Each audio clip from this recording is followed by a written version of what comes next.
हरियाणा में विधानसभा चुनावों के मद्देनजर सियासी सरगर्मियां लगातार तेज होती जा रही हैं। कांग्रेस के भी अपने कैंपेन चल रहे हैं, भाजपा के भी अपने कैंपेन चल रहे हैं और इसी बीच विधानसभा चुनावों के ठीक 3 महीने पहले कांग्रेस ने एक बड़ा सियासी दांव खेला। दीपेंद्र हुड्डा ने एक बड़ा बयान दिया जिसमें उन्होंने कहा कि अगर उनकी सरकार बनती है तो वो जातीय जनगणना करवाएंगे। एक बड़े वर्ग को साधने की कोशिश यहां पर हरियाणा कांग्रेस की ओर से की गई। हालांकि भाजपा जो है इसके पक्ष में नहीं है, तो ओबीसी वोटर्स को साधने के लिए कांग्रेस ने ये बड़ा सियासी दांव खेला है। दीपेंद्र हुड्डा ने कहा कि हमारी सरकार अगर प्रदेश में आई तो जातिगत जनगणना करवाएंगे। पहले भी हमने 15% आरक्षण बढ़ाया था और उसी के अनुसार आगे भी संवैधानिक आधार पर ओबीसी समाज के लिए बढ़ाने का काम करेंगे। हालांकि भाजपा केंद्रीय स्तर पर इसके पक्ष में नहीं है।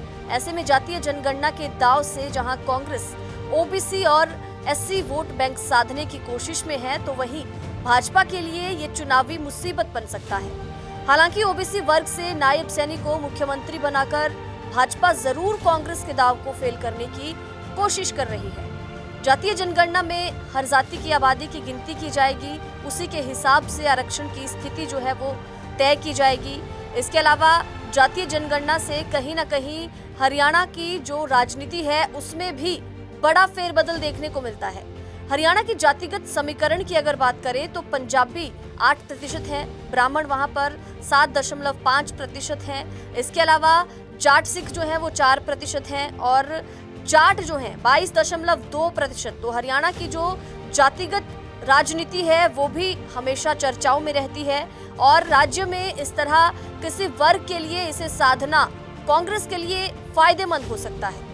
कांग्रेस इसमें ये फायदा देख रही है कि वोट बैंक उनके पास आएगा। जातिगत जनगणना होने से ओबीसी वर्ग को ज्यादा आरक्षण भी मिल सकता है। ऐसे में कहा यह जा रहा है कि ये सभी मतदाता कांग्रेस की तरफ आ सकते हैं। आबादी ज्यादा होने पर एससी वर्ग को भी आरक्षण की लिमिट बढ़ने की उम्मीद होगी, तो ऐसे में कांग्रेस को इसका फायदा हो सकता है। इसके अलावा हरियाणा में भाजपा की जो नॉन जाट पॉलिटिक्स और किसान आंदोलन की वजह से सबसे ज्यादा जाट वोटर्स जो हैं वो भाजपा से नाराज चल रहे हैं। लोकसभा चुनावों में एससी वोटर भी भाजपा से छिटक गए। ऐसे में जाट और एससी के बाद ओबीसी ने भी कांग्रेस को वोट दिया, तो फिर विधानसभा चुनावों में कांग्रेस को बड़ा फायदा हो सकता है।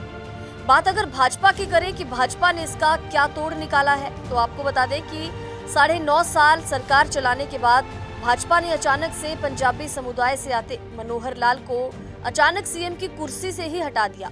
उनकी जगह पर नायब सैनी को सीएम बना दिया गया। सैनी ओबीसी वर्ग से आते हैं। इसके अलावा ओबीसी वर्ग के लिए आरक्षण की जो क्रीमी लेयर की सीमा की सालाना इनकम है उसको भी 6 लाख से बढ़ाकर 8 लाख किया गया है। और आपको बता दें कि महेंद्रगढ़ में गृह मंत्री अमित शाह घोषणा करके गए हैं कि ओबीसी बी वर्ग के लिए 5% आरक्षण, ओबीसी ए वर्ग के लिए पहले से लागू 8% कोटे के अतिरिक्त होगा। लेकिन जिसकी जैसी भागीदारी होगी उसकी वैसी हिस्सेदारी होगी। पिछले 10 साल की बात करें तो केंद्र सरकार ने जनसंख्या की जो गणना है वो कराई ही नहीं है। अभी ये भी नहीं पता कि इस देश में जनसंख्या कितनी है। अगर सरकार जातिगत जनगणना कराती है तो सबसे बड़ी मुश्किल ये है कि इसमें साफ हो जाएगा किस जाति की कितनी संख्या है। चुनावों से ठीक पहले हरियाणा में ये जातिगत जनगणना वाला जो सियासी दाव कांग्रेस की ओर से खेला गया है, जो बड़ा दावा दीपेंद्र हुड्डा ने किया कि सरकार के बनते ही जातिगत जनगणना करवाई जाएगी, तो दूसरी तरफ भाजपा इसके पक्ष में नहीं है। तो ऐसे में देखना ये होगा कि किन वोटर्स का रुझान कौन सी पार्टियों की तरफ ज्यादा जाता है और कौन जनता की उम्मीदों की कसौटी पर खरा उतरता है।